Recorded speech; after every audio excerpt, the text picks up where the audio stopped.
All right. I think we will go ahead and get started. I know we're expecting more. I'm sure folks will trickle in here and there. Welcome, everyone. My name is Amanda Latreille. I'm the WISE Program Support Coordinator.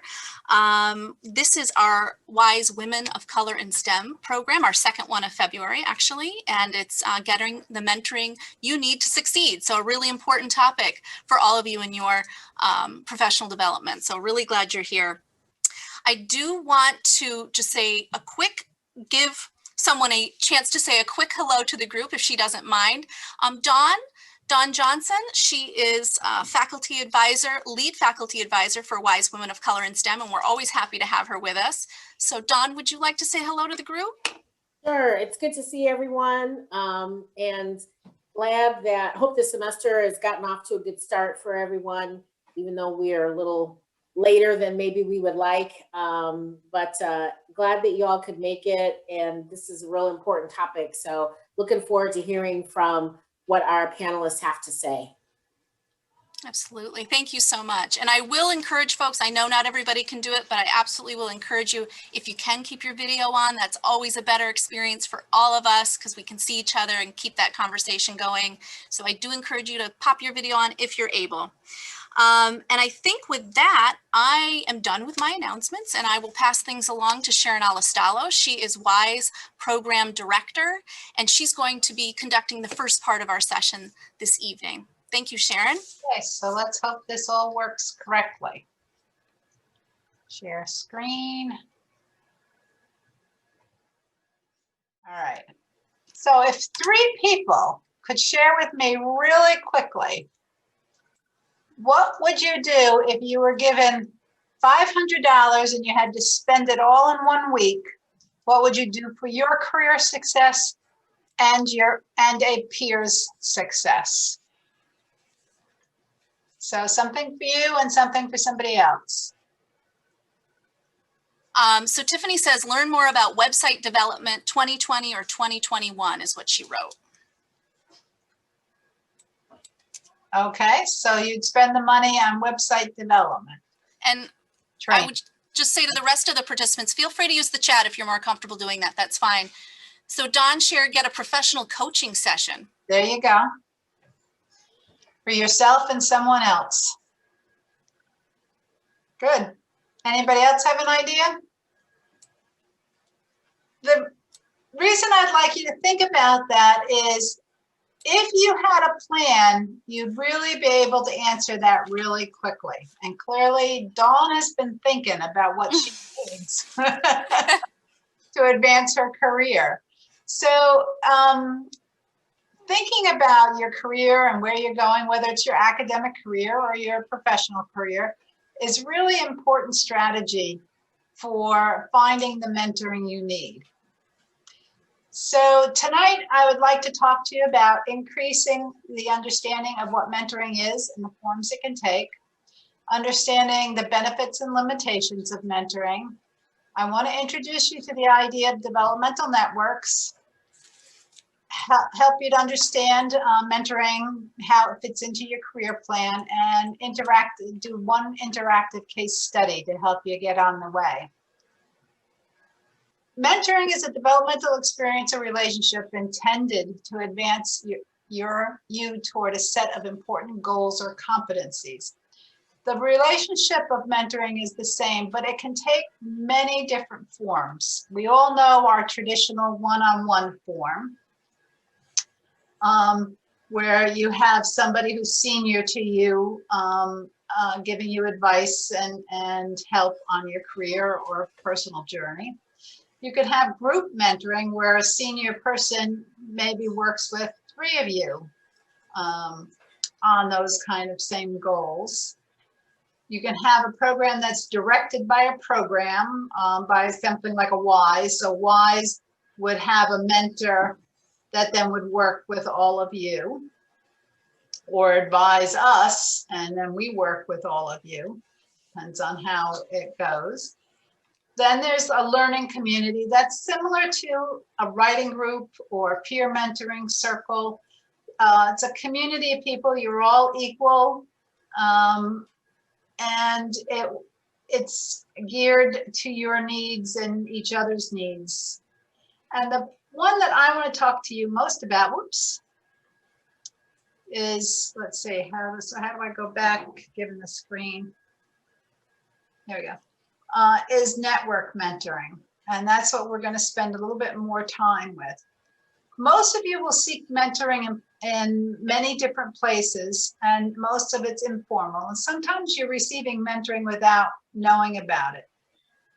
If you're fortunate, you can find an advisor or other person that will give you more information, like a guru, or you can access some of the mentoring programs on campus, such as Wells Link at the Intercultural Consortium, formerly the Office of Multicultural Affairs. There are other campus programs that you might want to find about. There's mentoring through WISE, through LSAMP, The Source, etc. So you want to access those kind of resources that you have on campus when you're seeking out your mentoring. This is just so weird to have to do this. So mentoring helps you learn to manage and build a developmental network. That's the most important way to do it because it's the most reliable mentoring in the long term. So a developmental network is a sort of a board member approach. So you have a board of people that you go to help you. The reason this is the most reliable long term is because your needs are going to change and vary, and your access to people is going to change and vary over time, different jobs and as you move. And this way you always can bring your mentoring strategy forward by seeking mentoring in new places and developing that board in new ways. Currently, one person cannot meet all the information and advice needs that you have. Times have really changed. So the mentoring models of the guru are really very outdated for all of us. Multiple mentor approaches is particularly effective for those of us who are underrepresented in various settings like STEM. So for women, women of color, and other underrepresented groups. You need to know that network building drives career success. It's a skill you will always need. So their network building enables you to find your developmental network from within a bigger network that you have. And the reason I said one all-knowing wizard is no longer effective for today's world is I call it the Wizard of Oz principle. There we go. Because following the yellow brick road to the all-knowing being, only to find out that within your power and your network, which is Dorothy and Toto and Tin Man and Scarecrow and the Lion and Glenda the Good Witch, you look within yourself and your network for your mentoring needs, not for a wizard with a cloak of presumed expertise. And you look for it from within the people that you already know in your network, who you know what their expertise is. So that's what a developmental network will do for you, is it allows you to use the resources that you have easily in terms of the people that you know to get what you need in terms of your mentoring. I really feel that you should maintain control on your mentoring. One of the other reasons I don't like a single person mentoring model is because you have it is more directed by just the other person and yourself. If you initiate yourself, your career is in your own hands. You can tailor it to what you need in terms of skills, information, influence, affinity, and or support. So by affinity, I mean, there's certain issues I would always go to another woman for, or to an older woman for. You want to sometimes, you need in your mentoring someone who understands where you're at and what your perspective is. So that's what I mean by affinity. It's kind of an unusual use of the word, but it was the shortest way to describe it. When you have decided on your mentors, you want mentors to be able to fill 4 functions for you. One is a navigator, somebody that helps you with social dynamics, organizational dynamics, what are the rules and expectations, help you set goals, help you translate performance criteria, review criteria into concrete actions. Sharon. Yep. Once again, sorry to interrupt, but the slide didn't move and I think you're, yep, there we go. Perfect. Thank you. It's just I have to use it twice, and sometimes when I'm doing it quickly, I'm, I guess, not fully clicking. So the other function is a sponsor. This is someone that you should have that steers you towards those advancement opportunities. So Amanda just functioned as a sponsor by bringing to your attention the fact that there's this LePecki Award.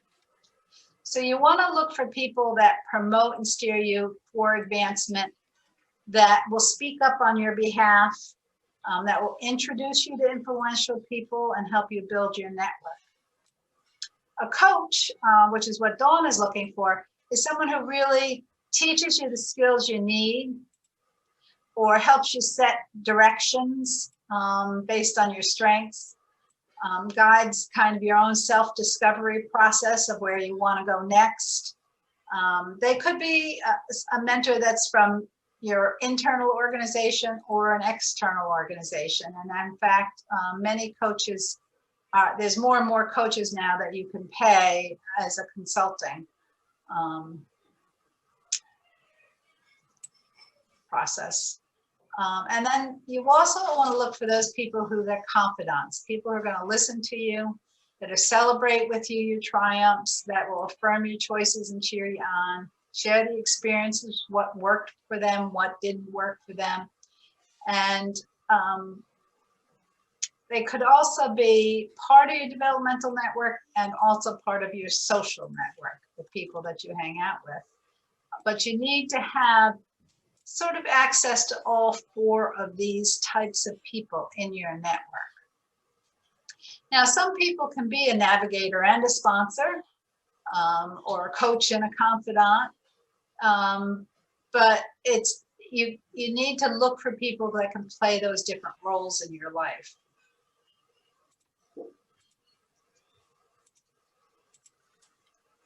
So mentoring is communication savvy. It's a relationship, and they're most successful when both parties use strong communication skills. It's helpful when both parties can mutually negotiate what you're going to work on, how long you're going to spend on it. It requires planning ahead, understand what your career goals and plans are, what your strengths and weaknesses are, and specifically, where do you need help? A mentor is most helpful when you can communicate specifically where you need help. The concept of mentoring and what constitutes a helpful developmental interaction is culturally specific. And sometimes it doesn't always work across differences, and sometimes it can work really well. It really depends on whether there's a safe space and respectful space that's been developed. And if you want to learn more about the science of mentoring, there's a great podcast by the National Academies. I should probably put that in the website in the chat for you, but that's probably beyond me at this point. So the cultural challenges and biases are very real, but an example of what I mean by cross differences, when I'm being mentored by a male colleague, I find that sometimes I have to listen to their advice for the important bits, but I can't necessarily follow it. Men are used to taking a much more authoritative approach to issues and solutions. And I find that for me as a woman, that's not always well received. So that's an example where the advice might be helpful, but the methodology may not be. So you have to look at advice. Not all advice is good advice. You should assess it. And you should ask questions when you're mentoring to make sure you've gotten what you need. My dog just found his toy, sorry.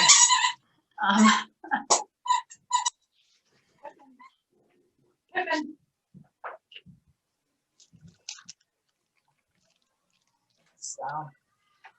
So the other part of communication is active listening.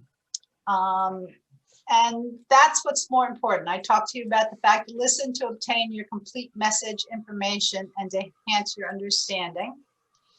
Use techniques like reflection, summarization, paraphrasing, and clarifying.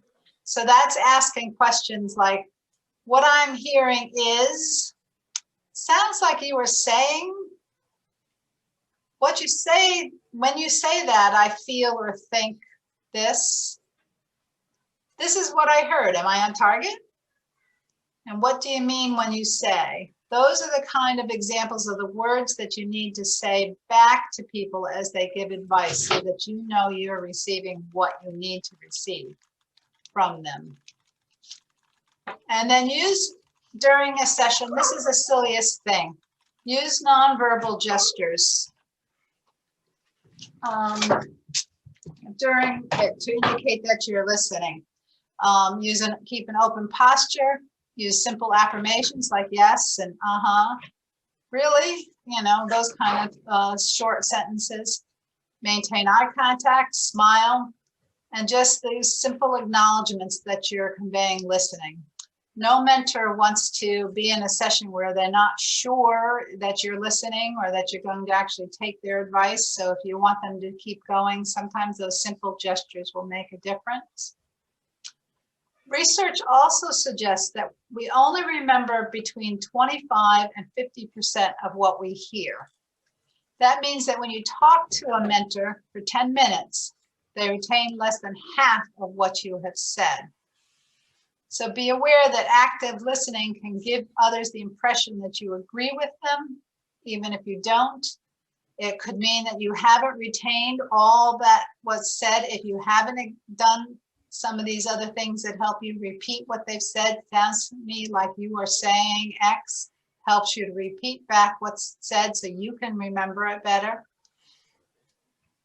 It's important to avoid using active listening as a checklist of actions, however. Don't just sit there and say, okay, I just affirmed back. Okay, I just summarized. Just really try to learn to practice those skills and to ask those kind of questions in a natural way. If you find yourself responding emotionally to what someone has said in a mentoring session, ask for more information. I may not be understanding you correctly, and I find myself taking what you said personally.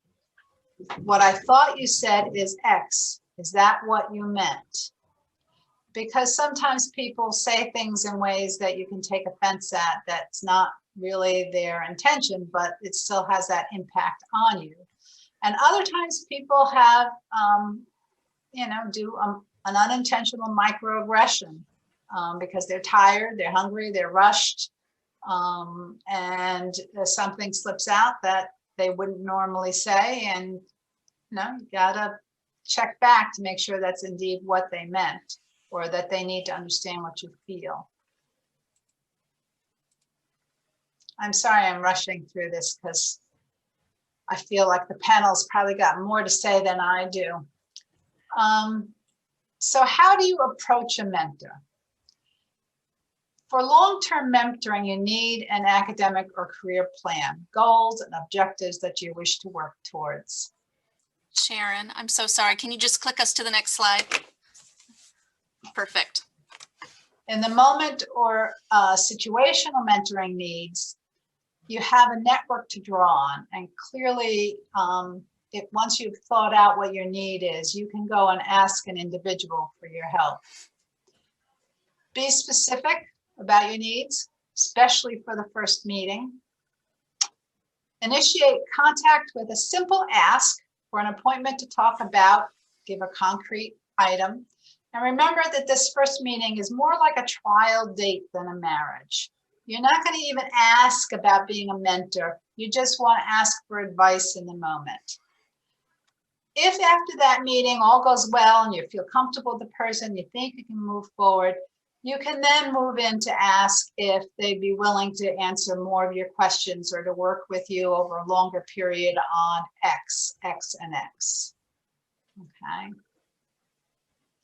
After a few good meetings, then you can really sit down and say, hey, can we work on clarifying and prioritizing my plan and see where I have some gaps and where I need to go for more support or learning? So you build up the relationship as you go along. Don't hit them right in the beginning with, here's my 10-page plan. Mentor me. Okay. Expect guidance, not a rescue. A mentor is just that. They're there to guide and help, but they can't do it for you and they can't rescue you. You need to act on your agreed next steps because mentoring will break down pretty quickly if you're not taking action on what you hear. Report back, let them know what worked, what didn't work. And routinely express your respect for their opinion and appreciation for their time and help.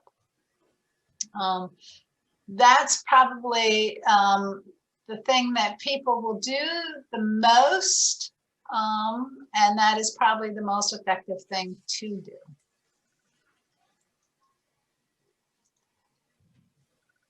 So there are types of mentoring, negative mentoring experiences. So let's talk a little bit about good intent and bad intent from a mentor. So in terms of psychosocial support, more of the confidant sort of area of things, that could end up in a bad relationship if there's negative relations around like bullying, harassment, that sort of thing. Or a good situation with good intent is difficulty offering, they might offer conflicting advice, unintentionally forcing difficult choices such as between work and family.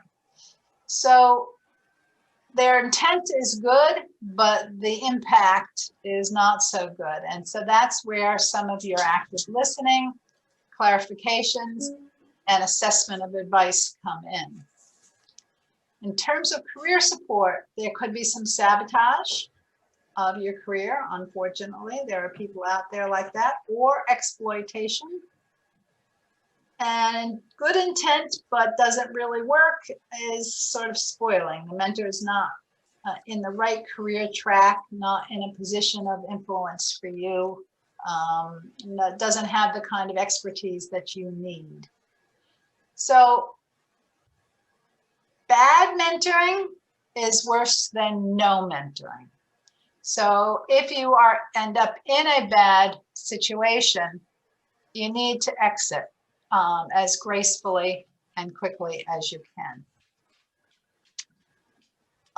Just to let you know, mentees who's experienced negative mentorship situations report lower satisfaction, higher likelihood of leaving their situation, and increased stress. So that's why I said, bad mentoring is worse than no mentoring at all. The last thing I have for you is the breakout session, but are there any questions leading up to this that you might have, or anything in the chat that I can't seem to access? I did put the podcast in the chat, Sharon, for everybody, but I don't see any questions yet. Anybody have any questions? Sharon, this was a great presentation and I've learned so much. So thank you so much for putting all this together, because in the industry, like, you do these things, but to formally lay out the kind of mentors and how to reach out to them, I think it was very beautifully described. So thank you so much for it. Oh, thank you. Thank you. So we have a quick breakout session. And what I've got is a case, sort of a case scenario here with 4 questions. I want you to assess what's the situation, to think about what are the mentoring challenges, What does it reveal about skills, knowledge, or information gap? And if you did not have an existing mentor, how would you go about finding one? And what is happening in the background? There are some other dynamics in this. So I know 10 minutes is not enough time to do all this, but what did you assess were the issues that or challenges needing to be addressed, and the strengths for this scenario?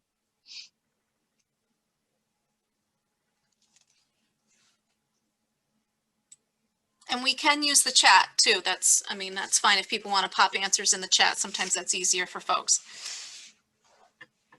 Yeah, we had a great discussion in group too. If somebody wants to speak up from that group, that would be awesome.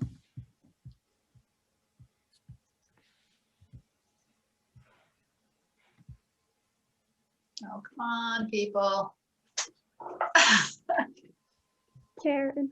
Oh, we have a lack of communication. Yeah, lack of communication. In this case, the research advisor did not communicate with the whole lab. So that's an issue.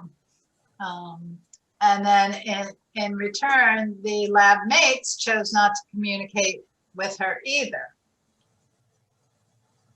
So her strengths were clearly that she took initiative, she had a plan, she knew what she was doing. If it had all worked, she, would have been in fine shape. One of the things that one of our team members pointed out was that, they started off wrong from the beginning. The professor never let the other teammates know that she was in charge, who was in charge. Exactly. And that often happens to us women and folks of color, because we're often given these kind of tasks to do, and not necessarily then given the authority, power, and control. So one of the things that you would want to perhaps approach a mentor with, if you were running into this situation often with your research advisor, would be, how do I get him or her to understand that I need their shared social capital? I need them to give me the power and control, and allow other people to understand that that's a task that I have been given, and that I have that power and control to take care of it. The other issue here is that the team's reluctance is a real challenge. The dynamics we can't really tell from the scenario, but there could be a number of dynamics going on there in terms of what's going on. This is actually a real situation that somebody had. It was for them. So that, just to let you know, this isn't based on something that came from my head.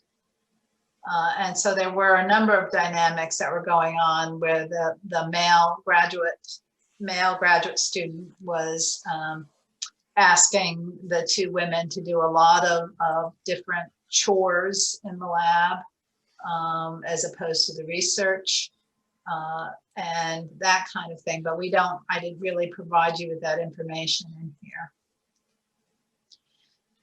Sharon? Yep. It is 6:30. So I just wanted to make sure we had time, not that I wanted to cut you off by any means. I think you've given us a great foundation, and I'm so glad folks got a chance to chat a little bit and get to know one another. Can we slide to the next part of the session this evening? Go right ahead. Okay, sounds good. And stay tuned with us, Sharon, because there may be questions that you can help us address as well. Yeah. So I'm going to switch to the second part, which we have two wonderful panelists with us this evening. But I'm first going to introduce our wonderful Wise Women of Color in STEM graduate mentors. They're going to serve as moderators this evening. So first, Isabel Munoz, and second, Sucheta Lahiri. So I'm going to pass it to them, and they are going to moderate a discussion with our panelists. Thank you both. Thanks, Amanda. So we're gonna go ahead and get started, but we first wanna give a little introduction to our panelist. So I have the pleasure of introducing Karen Davis, who was in my breakout room, and it was great to meet her then. But Karen is the Assistant Dean for Inclusive Excellence at the College of Engineering and Computer Science. Just a little bit on her background, she'll get into this more likely, but Karen's actually an SU alum. She studied speech communications with a concentration in management, and then she also went on to get her MBA. She has worked in a variety of roles, including at SU as a business analyst prior to that, and also as the Director of Career Services. So that's just a brief introduction. And Sucheta, do you want to introduce our next panelist? Sure. Thank you, Isabel. So I would like to introduce Manisha Arora, who's with us tonight in the evening. And Manisha is an experienced advisor and an attorney in privacy and data protection. She was instrumental in implementing privacy frameworks in really big companies such as Facebook, Pinterest, and OpenDoor. Prior to this, she was the general counsel and COO at Surian, and she spearheaded various strategic initiatives. She managed a global compliance team at HCL America, and she has worked with some of the biggest global Indian law firms. So without further ado, I would like to welcome Manisha and Karen, and we have a few questions that we would like to ask both of you. So I'll start with Manisha. Manisha, can you please share a bit about your career and your current position? Thank you so much, Sucheta. That was a very kind introduction.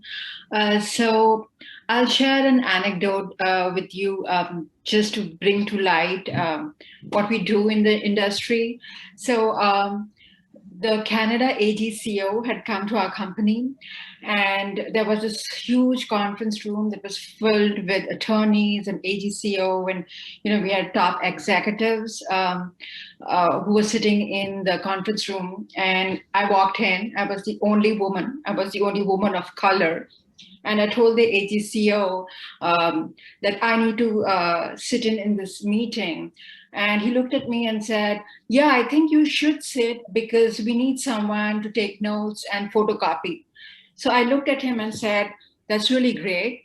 I am the senior attorney on this case. So I'll be sitting in to make sure that this information is privileged.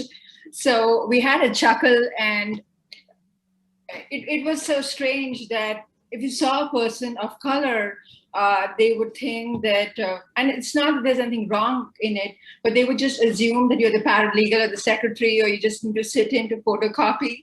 So that's the perception that you have to work in the industry, and that's what you're up against. But I want to tell each one of you is own your part and drive your career, and don't let such things impact you. I think just laugh about it and get ahead. Sure. Thank you for your insights. Karen, would you like to tell us a little bit about yourself? Okay, well, first of all, good evening to everyone, and thank you for inviting me. I love the opportunity to get in front of students. That's why I work at SU. I love working with students, and I think that, the path that I have is very similar to the path that a lot of you have had or will have. So any advice I can share, I welcome that. So that's why I'm happy that I had the opportunity to come and be here this evening. Like you said, I am a Syracuse University alum. I came to Syracuse from the Bronx over 40 years ago to attend school, and I guess I never left. There's just this spirit about the university, but I can say part of the reason I didn't leave is that I worked full time while I was in college. I mean, at one point I had 3 different jobs all across the city just so that I could be here. So that's how much it meant to me, and I wish I didn't have those obstacles to have to overcome, because I would have been a better student and I probably would have been the engineer that I should have been. But that's all water under the bridge. I'm happy to be able to help groom and influence engineers for the last 15 years. Awesome. Thank Isabel, you would you so like much. to? Yeah. Thank you so much to both of you for starting us off with the conversation today. So this program is obviously all about mentoring and learning about how you can get the mentoring you need. So the next question, and I put in the chat that we also welcome questions, follow-ups, anything that you guys want to talk about. We welcome that. But for this next question, I wanted to ask both of you and even Sharon, so have you ever had like an assigned mentor or mentee at this point in your career? I just want to ask about how that worked, assigned mentors. And anybody can go. Our guests first. Okay, I'll go. Sharon? Well, I've been here for over 40 years, so I have a long history of work history. And so I was around when they started this mentor thing because the workforce started becoming diverse and they didn't know what to do with these people. I mean, when I worked at Carrier, they didn't even have restrooms in some facilities for women. That's how much of a ceiling we had to break in order to get in certain industries. So mentor program, they realized that people had to have mentors, but nobody knew what that was supposed to look like. So I've been through all kinds of iterations of formal mentoring programs, and you're picking a person or somebody being picked for you, or you're being a part of a select group as part of a pilot program. And, I guess in all these years of experience that I've had and not having, being a Black female, not having the opportunity to have access to certain types of mentorship or even being considered. The story that you mentioned, Marisha, I see how well dressed you are here. When we were doing this, I had another webinar before this, and I said, well, should I put on a jacket, or should, I want to put these beads on because I wanted, to give the appearance that, I wanted to be professional, but I wanted to be down to earth. And I feel that now in my life, I'm unapologetically me. So this is who you got. But I'm saying that to say that you are so well dressed there. So I know when you were at that meeting, you were probably dressed to the nines, and this is in the legal environment. So I know you looked the part. But even though you looked the part, people still take the opportunity to not consider you because they didn't have to. So I don't know if I'm answering your question, but the bottom line of what I'm trying to get at is you have to go and find what's best for you, and it doesn't have to be formal. It shouldn't be formal. And I find, as old as I am now, two people called me this week. A young lady that I helped get into Carrier, and she's now, I don't know how old Carmen is, but she's got kids. Her life sort of patterned mine. She had 3 kids, 2 boys first and then a girl, and she was around when I was potty training my 21-year-old. So, there was nothing formal there. And part of what Sharon said is knowing what you're looking for. So she saw me as a mentor because we had something in common. So that relationship sort of evolved. So I'm finding that the mentorships that I've had were those that sort of naturally occurred because they were more authentic and they were more honest and trusting. I completely agree. So I don't know if I answered your question, but I completely agree with you, Karen. I've been there. I've been in the industry for 15 years. There were no assigned mentors.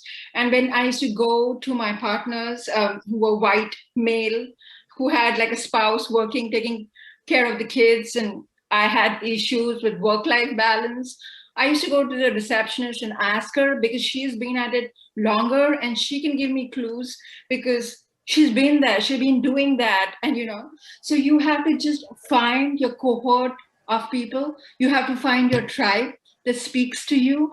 And that's going to be the most authentic, cohesive mentorship that you can get, and take it from wherever you get it. You will, like, maybe it's a career sponsor, maybe it is a confidant, maybe it's someone who's been working for a very long time, who can give you that advice. So you may not get all your mentorship needs answered from one person, but take it from whoever gets it. So when I started, like I'm an attorney, when I was in an engineering environment, my mentor was the QA tester, because I started doing black box testing to completely understand what is it that they do.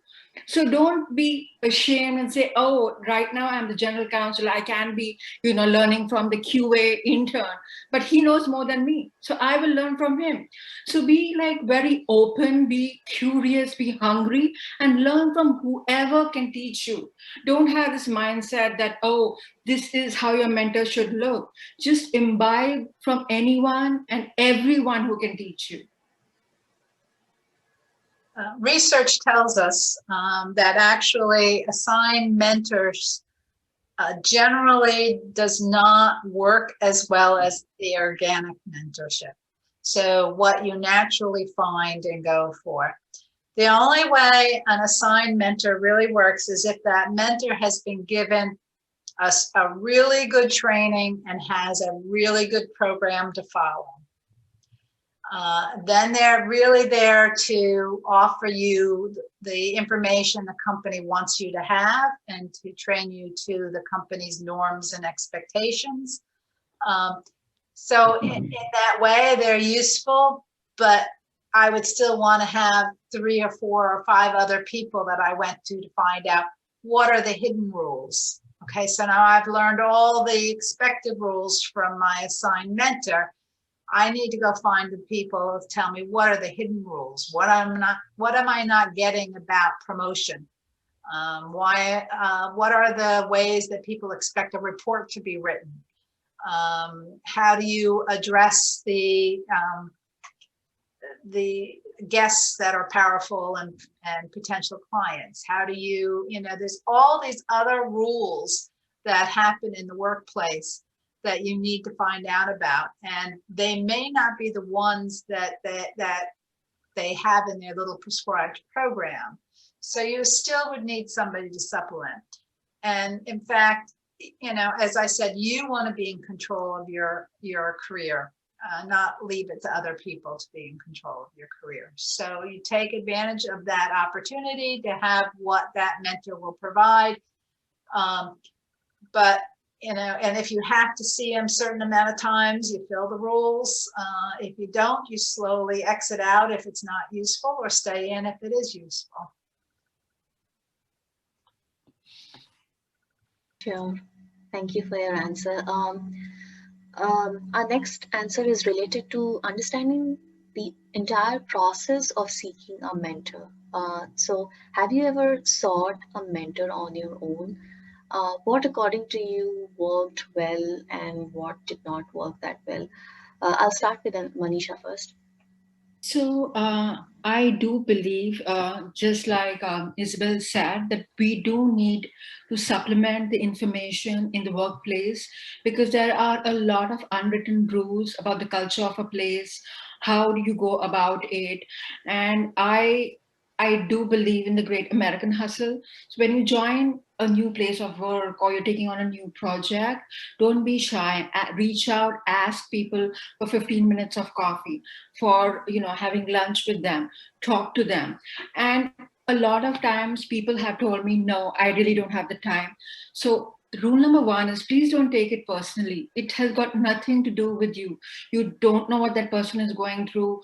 Maybe they had a breakup, maybe they had a divorce, maybe somebody's ill in their family. So just because like 3 people told you we can do lunch, don't stalk them, but just ask them that maybe this is not a good time. When can I meet you? So be persistent. Don't take things personally, and reach out, like cast a wide net. Like someone will bite, and do it. Like, don't be intimidated just because people are telling you no. And I've found that the best mentors are people that I admire. Like, I think that someone has written a great report, or someone is really good or doing at a position that I want to reach in life. I have always sought them out, and I'm very honest in telling them that I find them admirable, and I would love to learn like how did they reach and what are the key things that they did. So if there's someone whom you admire in your network or in the place of work, reach out to them, and they may be very generous with their time. Thank you, Manisha. Karen, would you like to share? Yeah, I think, you know, first know what you want, because, you know, people will be informal and informal mentors for you, and know what it is you're looking for out, know what your end goal is, and then you can figure out whether you're going after the navigator, the sponsor, the coach, or the confidant. Okay, so that's the first thing. But, you know, I wanted to say this one thing to add to what, because everyone's saying some great things. You know how communication is verbal and nonverbal? Well, you can take that same approach when you're looking for advice or information. So we've talked a lot about how you approach someone verbally and make appointments and get information from them, what you can glean from your nonverbal cues that people are giving. I mentioned earlier, appearance. That's one thing. Keep your eye, look and be observant of the surroundings. You also will start to see how people interact with each other, so you'll know which ones you should go after that will be most beneficial for you. Because not all relationships and interactions are healthy. And sometimes, so you'll see how people, you know, respond to. I think we're losing Karen. Yeah. Karen, we're losing you a little bit. I don't know if you want to try and turn off your video. If you turn off your video and just use your audio. You're just breaking Is up. that me? Yeah, Am you're I the breaking. one you can't hear? Yes. I'm sorry, I got Spectrum. It's not the best. No Can you hear me? problem. Yeah, I can hear you now. I think turning off the video might help. So thank you. Go ahead. Okay, so what I was saying was use your nonverbal cues, watch the interactions, because that helps you to really understand the culture. And that'll help you understand where you fit in and who you fit in with. That's a very good point. And don't, if you're interested in connecting with somebody, use those small moments. You pass them in the hall, you get it at the water cooler, classic water cooler conversations. But Karen is a perfect example of someone who maximizes her hall time. I rarely see Karen when I've been on campus, when someone or multiple people don't stop her along the way. I think a bathroom break for Karen must be an hour long, because she is forever being approached to mentor by students, by other, staff members, and she is forever being asked questions. She's encouraging, she supports, she'll ask and follow up about, hey, how did that test go, or whatever. It's that kind of person that will be welcoming, but also take advantage of those hallway moments. Especially if it's somebody that you don't think has the time to really give you, but you can ask a quick little question of them. Sorry. That's our wise mascot. Yes. That's Pippin. That was so helpful. All your answers. I think that's the ECS wise Scott too. The wise, yes. I'd like to keep encouraging questions from the audience, because I know there's more of us than we are here on the video. So if you want to type in the chat. The next question I wanted to ask here was just talking about the impact of mentorship. So how has a mentor made an impact on you and your career? Maybe this time we can start with Karen, and then we'll go on to Manisha. Okay. So how has a mentor had an impact on my career? You know what? For me, the strongest mentor that has impacted my career, that gave me the support to keep going, because as women and women of color, you're gonna face obstacles. I fight every day. Every day I True. fight to So true. be taken seriously. You know, I gotta say, oh, I have an MBA, to get people to just let me, when I walk in the room, to just let me have, just a minute of their ear. So being patient and not giving up, and taking time for self. Oh, we're losing you again a little bit.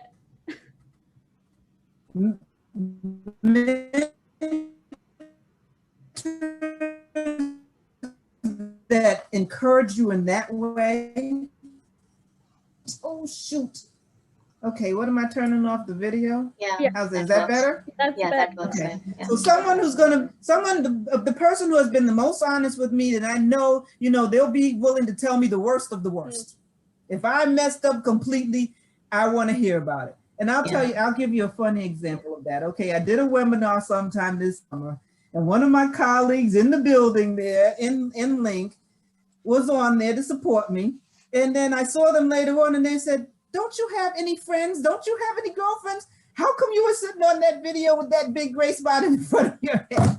So that's a funny example, but go to someone who's going to tell you the truth. Right. That's great. That's very awesome. Yeah, I completely agree. I think one of the things that the people that I admire a lot said to me is that you need to have confident humility, which means to confess that you don't know something.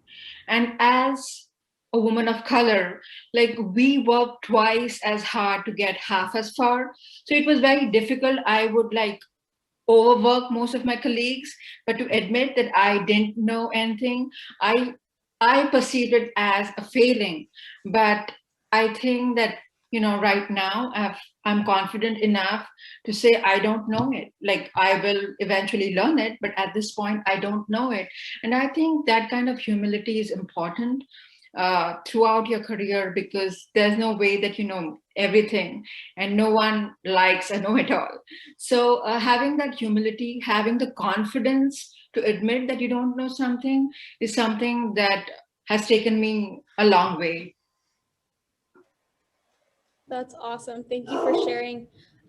Sharon, do you have anything else to add to this? I think that my most important mentor was when I first became an executive director of a not-for-profit. I was only 32. I was one of the youngest executive directors in the community, and I was only one of only 4 women executive directors at the time. And I remember going to a meeting and offering a suggestion and just being passed right over. And they go down 5, 6, 7 people, and all of a sudden a male executive would pipe up with my idea, and everybody say, oh, it's wonderful, and they start to explore it. After sitting through 4 or 5 meetings like that, I said to one of the other women, I said, well, I'm not so sure I'm going to continue with this group because I don't feel I can contribute. I don't think that anybody's listening. And she said to me, she says, don't you dare leave. You have to be there at the table. She says, find someone first. If you have an idea you want to offer, find someone first to be your ally. You go to them, you clue them in, and ask them that when I bring this up at the meeting, can you amplify what I have said? Can you reinforce it? Can you, give me the added information that makes people pay attention to it? Whatever it is that takes my point and brings it into the group discussion. And the first time I tried it, I was so nervous. I called a male colleague and I said, we have similar organizations. This is an issue I have at the county and the budget. Would you back me up in a discussion at the next meeting on this? And he says, oh, yes, I'm right there with you. I'm having the same problem, blah, blah, blah, blah, blah. And as it came up, I brought it up. I had my all preparation, and he sat there and he stood right up and he said, I think this is a great idea. I really find this very important for my agency as well, and blah, blah, blah. And the next thing I know, the discussion is led and going. But it took me a lot of nerve to get to the point to do that, but it is an effective strategy. Sometimes you have to build allies ahead of time in order for your voice to be heard. Once your voice is heard several times, it becomes much easier. But breaking down that first door is not always easy. So that was my favorite mentor. It was a 1-minute mentoring, but it was very impactful for me. Pippin agreed. So, well, our next question is related to,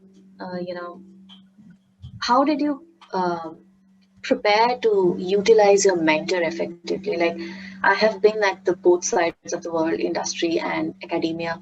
I would say that academia has still got room for women to talk. Industry is very compact, and you really don't have those spaces where you can talk freely to your female colleagues or to your mentor. So being in industry, being in academia, how did you prepare to utilize your mentor effectively? I'll start with Karen.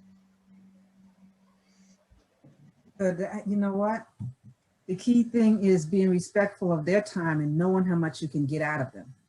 So, and knowing when, I've gone on walks, walking the dog with people just so I can get the time. So you've got to be strategic in how you use them and knowing when and how to get what you need. So I would say that. Awesome. Yeah, I completely second what Karen said. And to add to that, I'll just say that find a way in which you can assist your mentor. Like earlier in my career, I would volunteer to make slides for them or make presentations for them. So in a way, I got to spend time with them. And then by the by, when we were working together, I would ask my questions. So try to make it like a mutual relationship, where there is something that you can bring to the table.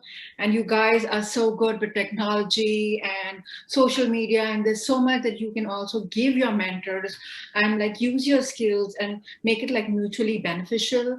So that relationship will go a long way rather than just you asking, it shouldn't be a one-way communication.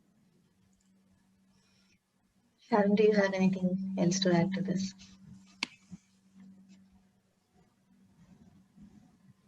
I think that was for Sharon.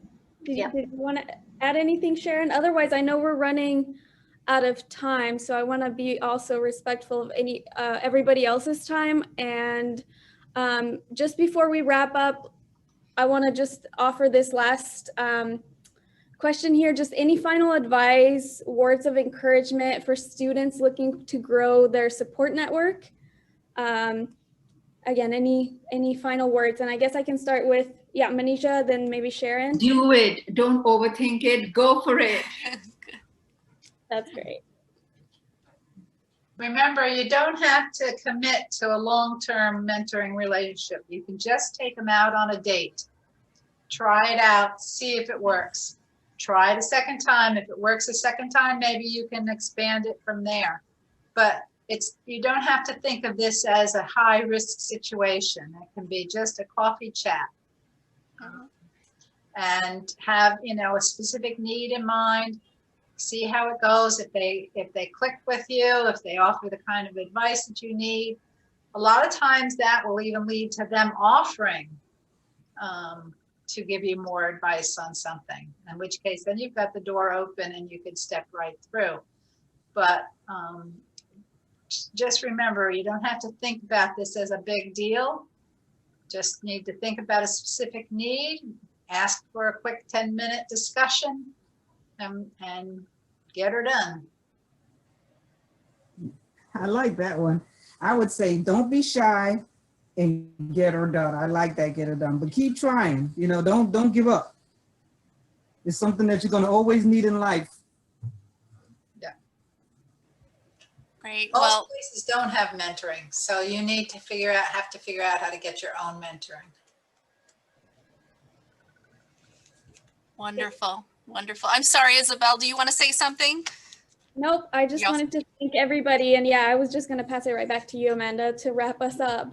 Well, I will say the same. Thank you all so, so much. This has been just terrific. We packed a lot into this hour and 15 minutes, but it's been terrific. And I so appreciate all the wonderful advice. I did pop the evaluation link into the chat. Would so appreciate your feedback as always. And I don't mean to put Dawn on the spot, but Dawn has so much experience and expertise when it comes to mentoring as well. Would you like to give us a final thought, Dawn?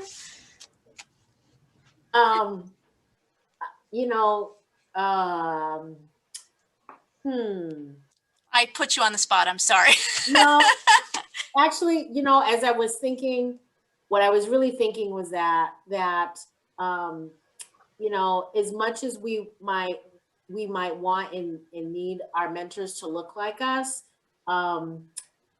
we shouldn't limit ourselves to that, because sometimes we're not going to always see us in these spaces. And so not to be afraid to reach out to people who might not look like you or share your same identities, but who can help you navigate some things. And the other thing I was going to say is, you know, the social media, like I think about like different hashtags or Facebook groups and whatever of professionals sometimes is a really good place, especially if you're alone in your learning or work environment, or you feel like, you know, like you're the only one, that sometimes those virtual spaces to connect with people. And I'm a part of a bunch of different groups, and some have some very formal mentoring that happens virtually, and others it's very informal as people post questions or what have you, and people respond. So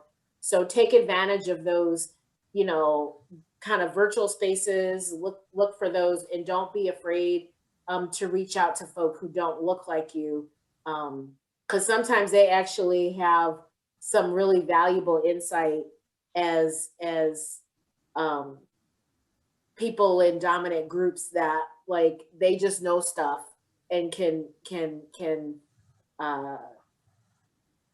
give some insight in particular ways. So crowdsource your mentoring need, right? Great, great. I think that's a great place to close. Thank you so much, Dawn. And again, cannot thank you all enough so much. Sharon, Manisha, Karen, and our wonderful graduate mentors, Sucheta and Isabel. Thank you so much for the great conversation today. I wish you all a wonderful evening, and we'll see you soon. March 10th, hopefully. All right, take care. Thank you so much. Bye-bye. Bye-bye. Bye.